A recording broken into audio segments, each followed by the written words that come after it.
दोस्तों, आपकी कामयाबी आपके घर में सुख शांति लाती है। आपका हमेशा मुस्कुराना, हमेशा खुश रहना और स्वस्थ रहना जीवन की बेहतरीन खुशियां देता है और आपको इस दुनिया का सबसे सुखी इंसान भी बनाता है। आज की जो कहानी मैं आपको सुनाने जा रहा हूं, इस कहानी में सारी दुनिया का ज्ञान समाहित है और सभी मुसीबतों का समाधान भी है। इसलिए इस कहानी को आप अंत तक जरूर देखिएगा। बहुत समय पहले की बात है। एक छोटा सा नगर था। उस नगर में एक बहुत ही धनी सेठ रहा करता था। उस धनवान सेठ के पास कहने को सब कुछ था, किसी चीज की कोई कमी नहीं थी। उस धनवान सेठ ने अपने जीवन में बहुत बड़े बड़े मुकाम हासिल किए थे। उसने अपने जीवन में कई सफलताएं प्राप्त की थी। वह जिस नगर में भी व्यापार करने जाता, वहां पर भी उसे सफलता मिलना निश्चित था। वह अपने जीवन में कभी भी हारा नहीं था। उसका व्यापार भी खूब जोरों शोरों से चल रहा था। उसके पिताजी ने उसे ऐसी 4 बातें बता रखी थीं, जिसका वह नियमित पालन किया करता था और उन्हीं बातों का अनुसरण किया करता था। और उन्हीं बातों की वजह से उसका जीवन बड़ा ही सुखमय था। वह जीवन के हर क्षेत्र में सफल था। ऐसे ही काफी समय बीत गया और अब वो धनवान सेठ काफी बूढ़ा हो चुका था। अब उसे लगने लगा था कि मेरी मृत्यु बहुत नजदीक है, मेरी मृत्यु कभी भी हो सकती है। और वह जानता था कि उसका बेटा बहुत भोला है, बहुत नादान है, उसे अभी दुनियादारी की समझ नहीं है। इसलिए उसने अपने बेटे को अपने पास बुलाया और अपने बेटे से कहा, बेटा, मैंने अपने पिताजी से 4 बातें सीखी थीं और उन्हीं बातों को मैंने अपने जीवन में उतारा। उन्हीं के अनुसरण की वजह से आज मैं अपने जीवन में इतना सफल हूं, अपना जीवन सुखमय पूर्वक बिता रहा हूं। उन्हीं बातों की वजह से आज मैं इतना सुखी हूं, संतुष्ट हूं और इतना धनवान हूं। ना ही कभी मुझे कोई बीमारी हुई और ना ही मुझे कभी कोई धन की कमी हुई। और तुम देख ही पा रहे हो कि मैं इस नगर का सर्वश्रेष्ठ धनवान हूं। लेकिन आज मेरे पास जो कुछ भी है, मैं उससे संतुष्ट हूं, मैं खुश हूं। लेकिन मैं चाहता हूं कि तुम मुझसे भी आगे बढ़ो। तुम और नाम कमाओ, तुम और धन कमाओ, लोग तुम्हारे बारे में जाने, तुम्हें पहचाने, क्योंकि हमारा समय कुछ और था और तुम्हारा आने वाला समय कुछ और ही है। उस धनवान सेठ ने अपने बेटे को अपने और करीब बुलाया और उससे कहने लगा, बेटा, आज मैं तुमको दुनिया की ऐसी 4 महत्वपूर्ण बातें बताने जा रहा हूं जो मुझे मेरे पिताजी ने बताई थी और इसी के कारण आज मैं इतना सफल हूं। यदि तुमने इन सभी बातों को अपने जीवन में उतार लिया, इनका नियमित तौर पर पालन किया, इनका अनुसरण किया, तो तुम भी अपने जीवन में बहुत धनवान बन जाओगे, अपने जीवन को बहुत सुखमय तौर पर बिताओगे। इन बातों के अनुसरण से न तो तुम्हारे घर परिवार में कोई दुख आएगा और न ही तुम्हारे व्यापार में कभी कोई परेशानी उत्पन्न होगी। इतना कहकर धनवान सेठ अपने बेटे को 4 बातें बताना शुरू करता है। वह कहता है, बेटा, सबसे पहली बात है काम पर छांव में जाना और छांव में आना। दूसरी बात, अपने घर के चारों तरफ चमड़े की बाड़ रखना। तीसरी बात, हमेशा खाने को मीठा करके खाना। और चौथी बात, अपनी पत्नी को हमेशा बांध कर रखना। इतना कहकर वह धनवान सेठ अब निश्चिंत हो चुका था। वह यह जानता था कि उसका बेटा बहुत भोला है। वह अपने पिता की बात अवश्य मानेगा और इन सभी 4 बातों को अपने जीवन में उतारेगा और इनका अनुसरण भी करेगा। देखते देखते कुछ महीने बीत गए और फिर एक दिन धनवान सेठ मृत्यु को प्राप्त हो गया। अपने पिता की मृत्यु के बाद उस धनवान सेठ के बेटे ने उन सभी 4 बातों को एक कागज पर लिख लिया ताकि वह उन्हें भूल न जाए और उन्हीं बातों को वह अपने जीवन में उतारने लगा। उन 4 बातों का अनुसरण करने लगा। सबसे पहली बात जो उसके पिता ने उससे कही थी, छांव में जाना और छांव में आना, तो उसने अपने घर से लेकर अपनी दुकान तक पूरे रास्ते पर एक टेंट लगवा दिया, क्योंकि उसके पास पैसा तो बहुत था और उसे कोई रोकने वाला भी नहीं था। जब भी कोई उससे पूछता कि आखिर तुमने ऐसा क्यों किया, तो वह उसके जवाब में बस इतना ही कहता कि मेरे पिताजी ने मुझसे ऐसा ही करने को कहा है। इसके बाद उसने अपने पिता की अगली बात का अनुसरण किया। उसने अपने घर के दोनों तरफ चमड़े की एक दीवार खड़ी करवा दी। इसे देखकर आसपास के लोग बहुत क्रोधित हो गए। वे लोग उससे झगड़ा करने पर भी उतर आए। कई लोगों ने तो यह तक कह डाला कि आखिर तुमने ऐसा क्यों किया, चमड़े की बाड़ तुमने क्यों खड़ी करवा दी, चमड़े से बहुत बदबू आती है और इससे हमें तकलीफ होती है, इसे आज ही निकलवा दो। लेकिन कोई उसका कुछ भी ना बिगाड़ सका, क्योंकि उसके पास बहुत पैसा था। इसलिए कोई भी व्यक्ति उसका ज्यादा समय तक विरोध न कर सका और उसने भी मन बना लिया था कि वह अपने पिता की सभी बातों को पूरे दिल से मानेगा। उसके पिता ने उसे तीसरी बात कही थी, खाने को मीठा करके खाना। जिस कारण वह अपनी पत्नी से हर रोज खाने में कुछ मीठा ही बनवाता था। कभी सेवियां, कभी खीर, कभी हलवा तो कभी मिठाइयां। हमेशा यही सब खाता रहता। और उसके पिता ने उसे चौथी बात कही थी, अपनी पत्नी को हमेशा बांध कर रखना, जिस कारण वह हर रोज अपनी पत्नी को रस्सी से बांध कर रखता था। ऐसे ही कई दिन बीत गए और देखते ही देखते अब वह सेठ के बेटे का जीवन धीरे धीरे बर्बाद होने लगा था, क्योंकि उसने अपने पिता की सभी बातों का गलत मतलब निकाला था और वह उसी के अनुसार उनका पालन कर रहा था। देखते देखते उसका उतना बड़ा व्यापार अब ठप होने लगा था। उसके यहां पर ग्राहकों की संख्या कम होने लगी थी, क्योंकि जब उसका मन करता तब वह दुकान जाया करता और जब उसका मन करता तो वह दुकान से वापस घर लौट आता। उसका अपने पिताजी के इस कारोबार में मन नहीं लगता था। इस कारण उसके सारे ग्राहक अब उससे नाराज होने लगे थे। उसके सारे ग्राहक अब एक एक करके उस दुकान को छोड़ते चले जा रहे थे। इसी कारण उसका पूरा व्यापार अब ठप हो चुका था। जिस व्यापार को खड़ा करने में उसके पिताजी ने खून पसीना एक कर दिया था, उस व्यापार को उसने कुछ ही महीनों में पूरी तरह से बर्बाद कर दिया था। अब उसका धंधा बहुत कम हो चुका था, जिस कारण वह बहुत परेशान रहता था। वह बहुत चिंतित रहता था और इसके साथ ही उसने अपने घर के चारों तरफ चमड़े की दीवार खड़ी करवाई थी। उस कारण आसपास पर बहुत गंदी बदबू फैल चुकी थी। इसलिए जो भी उसके आसपास रहते थे उन सभी ने वह घर छोड़कर कहीं और पर अपना बसेरा बसा लिया। चमड़े की बदबू के कारण अब उसके घर में भी कोई नहीं आता था। यहां तक कि उसके मित्र और रिश्तेदार भी उस घर में आने से कतराते थे। लेकिन अब भी उसे समझ नहीं आ रहा था कि आखिर यह सब हो क्यों रहा है। वो बहुत परेशान रहने लगा था और वह हमेशा मीठा भोजन किया करता था, जिस कारण उसका वजन बहुत ज्यादा बढ़ चुका था और इस मोटापे के कारण उसके शरीर में न जाने कितनी सारी बीमारियों ने अपना घर बना लिया था। आए दिन उसके घर पर वेद आने लगे थे। इन्हीं कारणों से अब उसका पैसा भी इन चीजों में बर्बाद होने लगा था और अपने पिता की चौथी बात उसने मानी थी। वह थी अपनी पत्नी को बांध कर रखता, जिसकी वजह से उसकी पत्नी उससे नाराज हो गई और वह घर छोड़कर अपने मायके लौट गई। उसने अपनी पत्नी को मनाने की कोशिश की, तरह तरह के उपाय किए, लेकिन उसकी पत्नी नहीं मानी। और वैसे भी कोई भी स्त्री ऐसे मर्द के साथ क्यों रहना चाहेगी जो उसे बेवजह ही बेबात पर बांध कर रखता हो। देखते देखते अब वह सेठ के बेटे का पूरा जीवन बर्बाद हो चुका था। न तो अब उसके पास व्यापार बचा था, न ही धन, न ही उसकी पत्नी, और न ही वह रिश्तेदार जो पैसों के लिए उसके आसपास घूमा करते थे। और तो और अब उसका स्वास्थ्य भी ठीक नहीं रहता था, जिस कारण वह बहुत चिंतित रहने लगा था, बहुत परेशान रहने लगा था। उसे यह सब समझ ही नहीं आ रहा था क्या हो रहा है और क्यों हो रहा है। इन सभी बातों को लेकर तो बहुत परेशान रहता और वह मन ही मन अपने पिताजी को कोसा करता, कहता, पिताजी आपने तो मेरा पूरा जीवन बर्बाद कर दिया। आपकी उन 4 बातों के कारण आज मुझसे मेरा सब कुछ छिन चुका है। न तो मेरे पास व्यापार रहा, न ही धन दौलत, न ही वह रिश्तेदार, न ही मेरी पत्नी, और यहां तक कि मेरे स्वास्थ्य ने भी मेरा साथ छोड़ दिया है। आप ही के कारण आज मेरा पूरा जीवन बर्बाद हो चुका है। यदि मैंने आपकी वह 4 बातें न मानी होती, यदि मैंने उन्हें अपने जीवन में न उतारा होता, तो आज मैं एक सुखमय जीवन जी रहा होता। आपकी इन 4 बातों पर चलकर मुझे क्या मिला? मैंने एक आज्ञाकारी बेटे की तरह आपकी सारी बातें भली भांति मानी, उन पर यकीन किया, उनका अनुसरण किया। लेकिन मैं ही मूर्ख था जो मैंने आपकी उन बातों पर आंख बंद करके यकीन कर लिया। इतना कहकर वह फूट फूट कर रोने लगा। तभी उसे एक दिन पता चला कि उसके पास के नगर में एक साधु आए हुए हैं और वह साधु सभी की समस्याओं का हल बताते हैं। चाहे कैसी भी समस्या हो, वह उसका निवारण अवश्य करते हैं। यह सुनकर उसने सोचा कि चलो एक बार मिलकर देखता हूं, हो सकता है कि मेरी भी समस्या का समाधान मुझे मिल जाए। इस आशा के साथ वह उन साधु के पास पहुंचा। वहां पहुंचकर सीधा उनके चरणों में जा गिरा और जोर जोर से रोने लगा।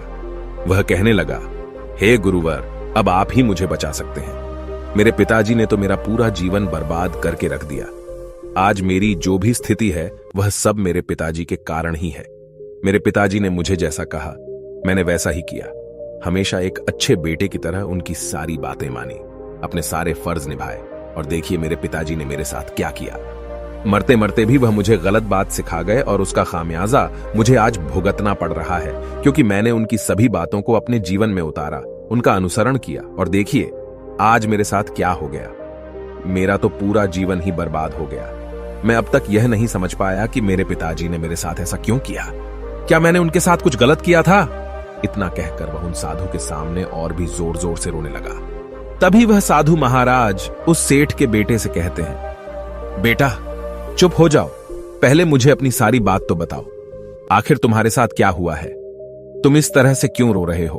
तुम्हारी इस परेशानी का क्या कारण है? उन साधु के इतना कहने पर उस सेठ के बेटे ने पर्ची उन साधु के हाथ में रख दी जो उसने अपने पिता की मृत्यु के बाद लिख रखी थी, जिसमें उसने अपने पिता की चारों बातें लिखी थी। उन साधु ने पर्ची ली और उसे पढ़ने लगे, और उन्होंने जैसे ही वह पढ़ा वह जोर जोर से हंसने लगे, और वह उस सेठ के बेटे से कहते हैं, तुम कितने बड़े मूर्ख हो। तुम्हारे पिता ने तो तुम्हें दुनिया का सारा ज्ञान दे दिया, लेकिन तुम उसे समझ नहीं पाए। तुम उसका सही तरह से पालन नहीं कर पाए और कहते हो कि तुम्हारे पिता ने तुम्हें गलत राह दिखाई है, तुमने गलत संदेश दिया है। तुम्हारे पिताजी तो तुम्हारी परीक्षा ले रहे थे कि तुम उनकी बातों को समझ पाते हो या नहीं, तुम उनकी बातों का सही मतलब निकाल पाते हो या नहीं। यदि वह चाहते तो इसका मतलब तुम्हें अच्छी तरह से बता सकते थे, लेकिन वह चाहते थे कि तुम इन बातों का मतलब खुद से जानो, खुद से समझो कि इन बातों का क्या अर्थ है। लेकिन अब तो ऐसा प्रतीत होता है कि मानो तुम्हारी बुद्धि बिल्कुल भ्रष्ट हो चुकी है। तुमसे बड़ा मूर्ख मैंने आज तक नहीं देखा। जिसके पास दुनिया का इतना बड़ा ज्ञान हो, वह भला इतनी बड़ी मूर्खता कैसे कर सकता है? तुम्हारे पास कोई ज्ञान नहीं है, तुमने कोई भी ज्ञान अर्जित ही नहीं किया। अगर तुम इन बातों का सही मतलब समझ चुके होते तो तुम भी अपने जीवन में अपने पिता की तरह ही सफल होते, खुश होते, और तुम्हारा जीवन सुखमय तरह से बीत रहा होता। लेकिन तुम इतने बड़े मूर्ख हो कि तुमने अपने पिता की बातों का गलत मतलब निकाल लिया। उन बातों के मतलब के बारे में तुमने सोचा तक नहीं। उन्होंने जैसा कहा तुमने वैसा करना शुरू कर दिया। यदि तुम्हें उन बातों का अर्थ नहीं पता चल रहा था तो तुम किसी ज्ञानी से मिल सकते थे, तुम उससे उस बात का मतलब निकाल लेते।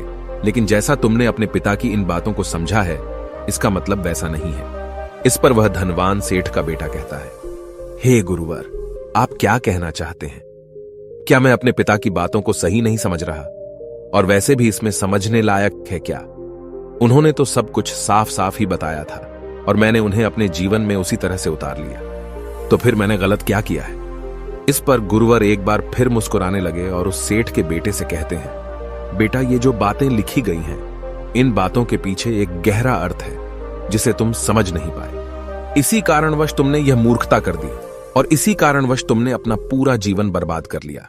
लेकिन अब भी कुछ नहीं बिगड़ा, अब भी तुम्हारे पास बहुत समय है। यदि तुम चाहो तो अब से मेहनत करके भी तुम अपने जीवन में एक बार फिर से वह खुशहाली व समृद्धि सब कुछ हासिल कर सकते हो। इस पर वह सेठ का बेटा कहता है, ठीक है, कृपया करके मुझे उन चारों बातों का मतलब समझाइए। आखिर उन चार बातों का क्या अर्थ है? इस पर साधु सेठ के बेटे को कहते हैं, तुम्हारे पिताजी ने तुमसे कहा था काम पर छांव में जाना और छांव में आना। इसका मतलब यह है सूर्य निकलने से पहले ही तुम दुकान पर पहुंच जाना और सूर्यास्त होने के बाद ही तुम वापस घर आना, जिससे तुम्हें दुकान पर अधिक से अधिक समय मिल पाएगा। तुम उस काम को अच्छी तरह समझ पाओगे, उस काम को अच्छी तरह से कर पाओगे, उस काम को बढ़ाने में तुम अपना दिमाग लगा पाओगे और तुम अपने काम में तरक्की कर पाओगे। लेकिन तुमने तो इसका गलत ही मतलब निकाल लिया। तुमने तो अपने घर से लेकर दुकान तक एक ऐसा टेंट लगवा दिया जिससे तुम छांव में आ सको और छांव में जा सको। अब तुम ही बताओ, क्या तुमने अपने पिताजी की इन बातों का सही मतलब समझा था? यह सुनकर वह सेठ का बेटा जोर जोर से रोने लगा और कहने लगा, हे गुरुवर, मेरी ही गलती थी। मैंने अपने पिता की इन बातों का गलत मतलब निकाला और इसी कारणवश आज मैं पूरी तरह से बर्बाद हो चुका हूं। मैं ही सबसे बड़ा मूर्ख था।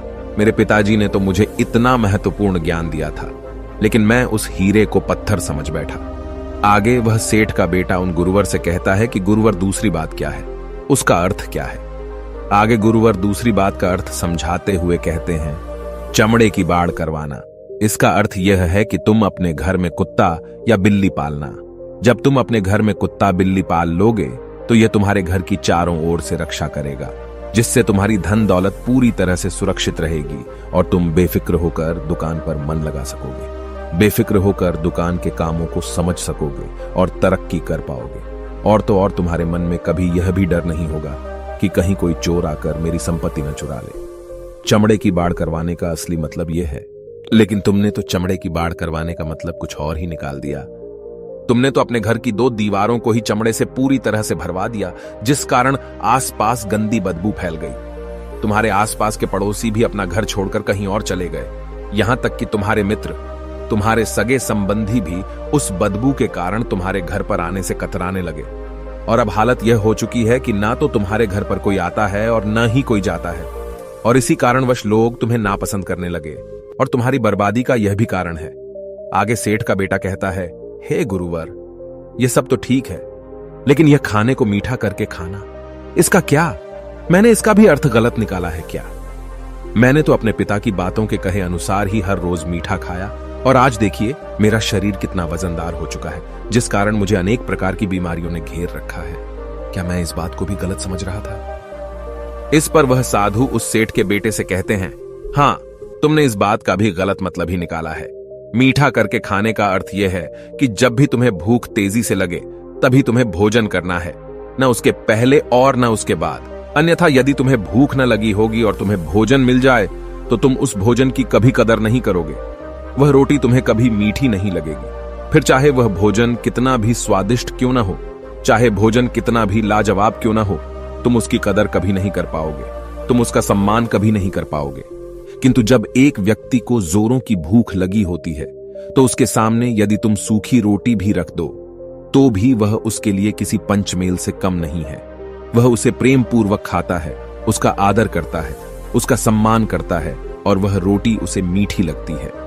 इसीलिए तुम्हारे पिताजी ने यह कहा था कि भोजन मीठा करके खाना, जिससे तुम्हारा स्वास्थ्य भी अच्छा रहेगा। क्योंकि जब एक व्यक्ति को भूख लगी होती है और उस समय पर जब वह भोजन करता है तो वह उसके लिए एक अमृत समान होता है, और वहीं पर जब किसी व्यक्ति को भूख न लगी हो और ऐसे समय पर वह भोजन करता है तो वह उसके लिए विष समान है, वह उसे बहुत नुकसान पहुंचा सकता है। लेकिन तुमने तो इसका भी गलत मतलब निकाला था। तुम हर रोज मीठा खाने लगे, जिस कारण तुम्हारा वजन बढ़ने लगा और इसी कारणवश तुम्हारे शरीर में अनेक रोग ने अपना घर बना लिया और यह तुम्हें मृत्यु के करीब ले जा रहा था। इसलिए आज से जब भी तुम्हें जोरों की भूख लगे तभी भोजन करना तुम्हारे लिए अत्यधिक फायदेमंद होगा और तुम्हारे शरीर को हमेशा निरोगी बनाने में तुम्हारी मदद करेगा। और जब भी तब भोजन की आवश्यकता न हो, तुम्हें भूख न लगी हो, ऐसे समय पर भोजन कभी ना करना, यह तुम्हारे लिए बहुत नुकसानदायक साबित होगा। और यही तुम्हारी तीसरी गलती थी, जिस कारण तुम्हारा पूरा जीवन बर्बाद हो रहा था। आगे सेठ का बेटा कहता है, चौथी बात तो बिल्कुल साफ लिखी गई है, अपनी पत्नी को हमेशा बांध कर रखना, तो इसका अर्थ भी कुछ और है। क्या मैंने इसका भी गलत मतलब निकाला है? इस पर साधु कहते हैं, हां बेटा, अपनी पत्नी को बांध कर रखने का अर्थ यह नहीं है कि तुम रोज रस्सी से बांध कर रखो, बल्कि इसका अर्थ तो यह है कि जब भी तुम दोनों के बीच में कोई आपसी मतभेद हो जाए, कुछ नोक झोंक हो जाए, तो तुम अपनी पत्नी पर हाथ मत छोड़ना। जब तक एक स्त्री का पति उसके साथ रिश्ते में बंधा होता है तो वह अपने रिश्तों में बंध जाती है और वह अपने रिश्ते को पूर्ण तरीके से निभाने का हर मुमकिन प्रयास करती है। और ऐसे समय पर यदि तुम्हारे बीच कुछ नोक झोंक हो जाए, कुछ गलतियां हो जाए और ऐसे समय पर तुम उस स्त्री का हाथ नहीं छोड़ते तो वह तुम्हें छोड़कर कभी नहीं जाएगी। लेकिन इसका अर्थ यह भी नहीं है कि तुम अपनी पत्नी पर अत्याचार करो, बल्कि तुम्हारे पिताजी यहां पर कहना चाहते थे कि जो भी कोई व्यक्ति तुम्हारे साथ किसी रिश्ते में जुड़ा हुआ है, उसे अपने रिश्ते में इस तरीके से बांध लो कि वह तुम्हारे साथ झगड़े और नोक झोंक के बाद भी नुकसान न पहुंचा सके, वह तुम्हारे साथ कुछ गलत न कर सके और तुम्हारा फायदा न उठा सके। अपने रिश्तों को हमेशा बांध कर रखना, उन्हें खुला मत छोड़ना, अन्यथा वह तुम्हारे हाथ से फिसल जाएंगे। और हम में से अधिकांश लोग अपने जीवन में यही गलतियां करते हैं और अपने नए रिश्तों को कभी समय नहीं देते, जिस कारण उनका रिश्ता उतना मजबूत नहीं हो पाता और इसी कारणवश वह अपने रिश्ते से हाथ धो बैठते हैं। और यही गलती तुमने भी की। तुमने तो अपनी पत्नी को बांध कर रखा था, तो भला वह तुम्हें कैसे माफ कर सकती है? और यही कारण है कि वह तुम्हें छोड़कर चली गई। तुमने जो अपनी पत्नी के साथ किया वह माफी के लायक नहीं है, लेकिन तुम्हें अपनी पत्नी से माफी मांगनी चाहिए क्योंकि तुमने गलत किया है। इसलिए जाओ और अपनी पत्नी से माफी मांगो, उसे वापस घर लाओ। और यही वह 4 बातें थीं जो तुम्हें तुम्हारे पिता ने समझाने का प्रयास किया था, लेकिन तुमने इन सभी बातों का गलत मतलब निकाला और इसी कारणवश तुम पूरी तरह से बर्बाद हो गए।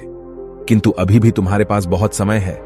यदि तुम इन सभी बातों का सही से अनुसरण करते हो तो तुम अपने जीवन में एक बार फिर से वह सब कुछ हासिल कर सकते हो जो तुमने खोया है। ये सारी बातें हमारे जीवन की पूरी परेशानियों का समाधान है। तुम किसी भी तरह से इनको देख सकते हो। यदि तुम कामयाब होना चाहते हो तो तुम्हें मेहनत करनी ही होगी। सूर्य निकलने से पहले तुम्हें अपने घर से निकलना होगा और हमेशा सूर्य के ढलने के बाद ही तुम्हें घर वापस लौटना होगा, ताकि धन दौलत को कोई तुमसे छीन न ले।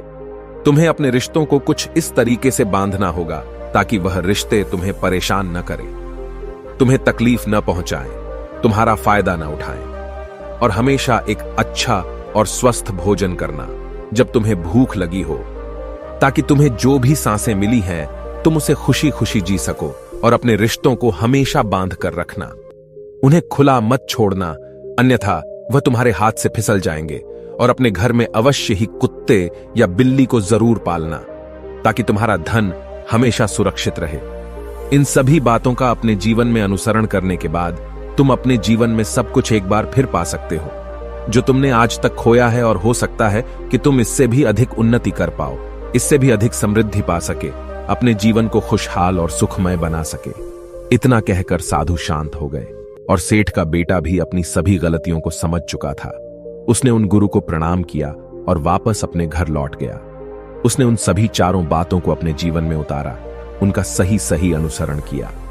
उसके बाद से उसके जीवन में सकारात्मक प्रभाव दिखने लगे। वह एक बार फिर से अपने व्यापार को खड़ा करने में सफल रहा। वह एक बार फिर से अपनी पत्नी को घर लाने में सफल रहा और देखते ही देखते उसका जीवन सुखमय और आनंदमय हो गया था। मुझे उम्मीद है कि आपको यह कहानी पसंद आई होगी और आपने इससे कुछ सीखा होगा। कहानी के बारे में अपने विचार आप हमें नीचे कमेंट बॉक्स में कमेंट करके बता सकते हैं। जाने से पहले वीडियो को लाइक करें और चैनल को सब्सक्राइब जरूर करें। नमो बुद्धाय।